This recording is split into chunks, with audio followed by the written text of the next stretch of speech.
Today's tech video, I'm going to show you guys how to use Apple AirPlay on your new Z2 OLED.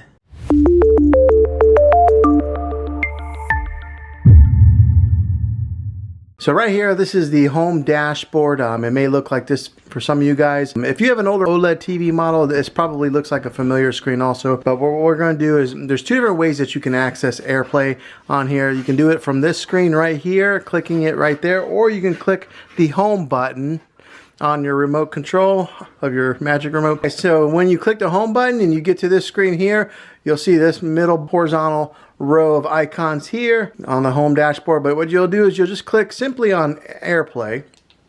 Alright, so you'll get to this screen right here, and one thing you want to make sure of is that your Wi-Fi here's my Wi-Fi FBI surveillance vehicle, but you want to make sure that your Wi-Fi on your TV and your iPhone are on the same Wi-Fi. So once you're on this screen here, go ahead and grab your iPhone, and then from the top right, swipe down just like so, and then right here you'll see an option that says screen mirroring.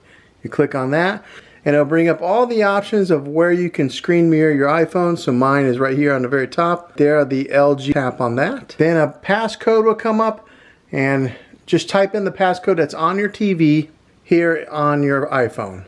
Okay, then click OK.